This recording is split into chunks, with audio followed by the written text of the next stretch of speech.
ನಿಮ್ಮ ಐಡಿಯಾಸ್ ಆಗಿರ್ಬೋದು ಅಥವಾ ಒಂದಿಷ್ಟು ಕಂಟೆಸ್ಟೆಂಟ್ ಗಳಿಗೆ ನೀವು ಕೊಡ್ತಾ ಇದ್ರಿ ಕೂಡ ಈ ಸೀಸನ್ ಅಲ್ಲಿ ನೀವೊಮ್ಮೆ ಬರಲ್ಲ ಅಂತ ಹೇಳಿ ಮತ್ತೆ ತಿರ್ಗಾ ಎಂಟ್ರಿ ಆಗ್ತಾ ಇರೋದು. ಸೊ ಈ ಕಾರಣಕ್ಕೆ ಎಕ್ಸ್ಟ್ರಾ ಐಡಿಯಾಸ್ ಅಥವಾ ಮನೆ ಆಗಿರ್ಬೋದು, ಬಿಗ್ ಬಾಸ್ ಮನೆ ಆಗಿರ್ಬೋದು, ಅದ್ರಲ್ಲಿ ಏನಾದ್ರು ಚೇಂಜಸ್ ಇಂಥದ್ದೇನಾದ್ರೂ ಎಕ್ಸ್ಪೆಕ್ಟ್ ಮಾಡಬಹುದಾ ನಿಮ್ ಕಡೆಯಿಂದ? ಕೆಲವು ಐಡಿಯಾಸ್ ಇನ್ಕಾರ್ಪೊರೇಟ್ ಆಗಿರಲಿಲ್ಲ, ಅದಕ್ಕೆ ಎಕ್ಸಿಟ್ ಆಗಿದ್ದೆ. ಅದು ಇನ್ಕಾರ್ಪೊರೇಟ್ ಆಯಿತು, ವಾಪಸ್ ಬಂದೆ. ಹೇಳೋಣ. ಪಾಯಿಂಟ್ ಏನಂತಂದ್ರೆ, ಇವಾಗ ವಾಪಸ್ ಬಂದ್ವಿ ಅಂದಮೇಲೆ I think it becomes personal.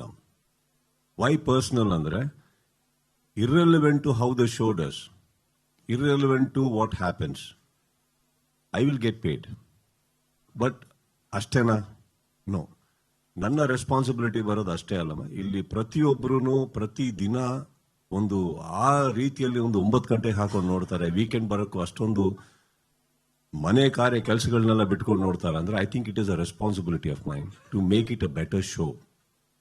I am not talking about the content, show. So ಅಂತ ಬಂದಾಗ ಏನಾಗುತ್ತೆ, ಪ್ರತಿ ದಿನಾನು ಏನಾಗುತ್ತೆ, ನಾನು ಯಾವತ್ತೂ ಬಂದು ವೀಕೆಂಡ್ ಮಾತ್ರ ನಡೆಸ್ಕೊಟ್ಟಿಲ್ಲ. ನಾನು ಪ್ರಕಾಶ್ ಯಾವಾಗಲೂ ಮಾತಾಡ್ತಾನೆ ಇರ್ತೀವಿ, ಏನ್ ಟಾಸ್ಕ್ ಮಾಡಿದ್ರಿ, ವಿ ಡಿಸ್ಕಸ್ ಅ ಲಾಟ್. ಕೆಲವು ಟಾಸ್ಕ್ಸ್ ನಾನು ನೋಡ್ತಾ ಇರ್ತೀನಿ. ನಾನು ಯಾವತ್ತೂ ಒಂದು ಟೆಲಿವಿಷನ್ ನಾನು ಅಷ್ಟು ಹತ್ರದಲ್ಲಿ ನಾನು ಯಾವತ್ತೂ ಫಾಲೋ ಮಾಡಿಲ್ಲ. ಬಟ್ ಈ ಶೋ ನೋಡ್ತಾ ಇರ್ತೀನಿ ನಾನು. ನಾನು ಅಕಸ್ಮಾತ್ ನಾನು ಶೂಟಿಂಗ್ ಇಲ್ಲ ಅಂದ್ರೆ I don't wait for the weekend. ಅವತ್ತೇ ಮನೇಲಿ ಹಾಕೊಂಡು ನೋಡ್ತಾ ಇರ್ತೀವಿ ಕೂತ್ಕೊಂಡು ಎಲ್ಲರೂ. ಎಲ್ಲರೂ ಅಂದ್ರೆ ನಾನು ನನ್ನೊಟ್ಟಿಗೆ ಇರೋರು. I keep watching what is it. ಅವಾಗಲೂ ಇಮಿಡಿಯೇಟ್ಲಿ ಐ ಕಾಲ್ ಅಪ್, ಈ ಟಾಸ್ಕ್ ಚೆನ್ನಾಗಿ ಬಂತಿಲ್ಲ, ಈ ಟಾಸ್ಕ್ ಸ್ವಲ್ಪ ನೋಡಿ ಎಡವಟ್ ಹೊಡಿತು, it can do it. I think those 3.5 months really ಒಂದು ದೊಡ್ಡ ಫೌಂಡೇಶನ್ ಆಗುತ್ತೆ ತುಂಬಾ. ಈ ಇಡೀ ಚಾನಲಿನ ಇಡೀ ವರ್ಷಕ್ಕೆ, ಆ ಕಂಟೆಸ್ಟೆಂಟ್ಸ್ಗೆ, ಮುಂದೆ ಸೀಸನ್ಗೆ ಬರೋ ಕಂಟೆಸ್ಟೆಂಟ್ಸ್ಗೆ, ಪ್ರತಿಯೊಬ್ಬರಿಗೂ ಒಂದು ದೊಡ್ಡ ಪ್ಲಾಟ್ಫಾರ್ಮ್ ಆಗಿ ನಿಂತ್ಕೊಳ್ಳುತ್ತೆ ಅಂಡ್ ಫೌಂಡೇಶನ್ ಹಾಕುತ್ತದು. So I guess it is very important that just show ಬಂದು ಯಾವತ್ತು ನಿಮಗೆ ಅಷ್ಟು ಈಸಿಯಾಗಿ ದೊಡ್ಡದಾಗಕ್ಕೆ ಸಾಧ್ಯ ಇಲ್ಲ. ಪ್ರತಿ ವಾರ ads on. I think it's a graph. We grow slowly. ಎಲ್ಲದಕ್ಕಿಂತ ಹೆಚ್ಚಾಗಿ ನಾನು ಪರ್ಸನಲಿ 11 ಸೀಸನ್ ಅಲ್ಲಿ ನೋಡಿರೋದು, ಓಪನಿಂಗ್ ನಿಮಗೆ ಏನೇ ರೇಟಿಂಗ್ ಬಂದ್ರು there are years where we have lost the rating in the mid, again risen and again rose. But I think from past couple of seasons consistent ಆಗಿ ಒಂದು graph ಇಂದ ಕೆಳಗೆ ಬರಲೇಬಾರ್ದು ಅನ್ನೋಂಥ ಒಂದು ಅಟೆಂಪ್ಟ್ ಏನ್ ಟೆಕ್ನಿಕಲ್ ಟೀಮ್ ಹಾಕಿದೆ. I think that always gives a door open for our better ideas, better things.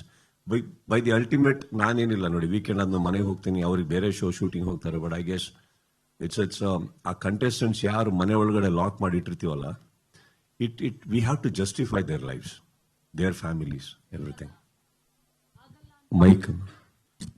Michael ಪ್ರಶ್ನೆ ಆಗಲ್ಲ ಅಂದವ್ರಿಗೆ ವಾಪಸ್ ಮನವೊಲ್ಸಕ್ಕೆ ಎಷ್ಟು ಟೈಮ್ ತಗೊಂಡ್ರು ನಿಮ್ಗೆ ಅಂತ ಹೇಳಿ?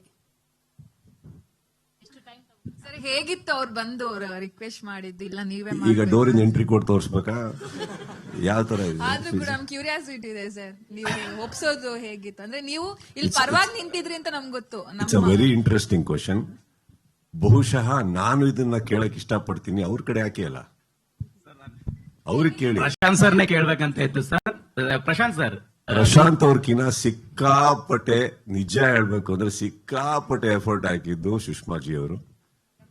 ಪ್ರಶಾಂತ್ ಅವ್ರದ್ದು ಆಕ್ಚುಲಿ ಪಾಪ ಏನಂದ್ರೆ, ಇವ್ರು ಸುಷ್ಮಾ ಅವ್ರನ್ನ ಮುಂದೆ ಬಿಟ್ಟು ಹಿಂದೆ ನೀಟಾಗಿ ಬರ್ತಾ ಇದ್ರು ಅವರು. The biggest effort I have to, ನಾನು ಇವತ್ತು I really want to open it up that if not for Sushmaji I don't think I would have agreed. It was her. I think she did the magic. Madam Sudeep sir tweet ಮಾಡೋದು ಸುಲಭ ಆಗಿರ್ಲಿಲ್ಲ. ಅವ್ರು already decision ತಗೊಂಡಿದ್ರು. So ಅವರ tweet already ಅವರ ನಿರ್ಧಾರ ಆಗಿತ್ತು. ಆ ನಿರ್ಧಾರ ಬದಲಾಯಿಸಕ್ಕೆ ನಿಮಗಿದ್ದಂತ ಚಾಲೆಂಜಸ್ ಏನಿತ್ತು ಅನ್ನೋಂಥದ್ದು? ನಮಸ್ಕಾರ ಎಲ್ಲರಿಗೂ ಸಾರಿ, ಸ್ಟೇಜ್ ಕೂತ್ಕೊಂಡು ಕನ್ನಡ ಮಾತಾಡೋದು ಸ್ವಲ್ಪ ಭಯ ಆಗಿದೆ. So I will switch to English. I try. No, I think yes, he tweeted last year and he mentioned it. He spoke to us. He had certain thoughts and plans, and he wanted to also probably take a break from the product. As a team, I think we couldn't imagine the show without him. And sometimes in relationships, right, in families, you sometimes feel like, okay, we need a little distance, but then you realize, no, you can't live without the person. It's like any family. It's like repairing something, or sometimes just going and giving a hug and saying, you know what, let's talk. And I think one of you asked the question saying, what were the conditions? I think the important word there is not conditions. There were suggestions. And I think it has been, I think it's a 11-year journey. It's a beautiful journey. It has only become bigger and better.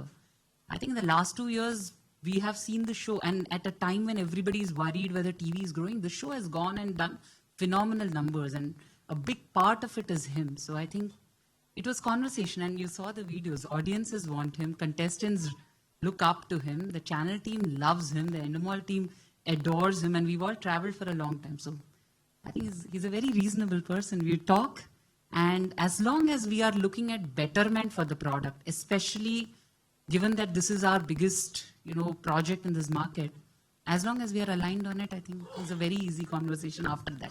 Once we knew we are all headed in the same direction, we have the same intent, I think it was just... No, that's why I said it was easy. Once we agreed on it, it was very difficult. We went and camped outside the house. I mean, all of you all know him for many, many years, and I think he's one of the most absolutely benevolent people that I have come across, and I think... No, some conversations should remain a little under the... He was, absolutely, and I think he spoke about it. His decision was pretty strong. ಒಂದ್ ನಿಮಿಷ, Sorry, Sudeep sir, ಒಂದ್ ನಿಮಿಷ.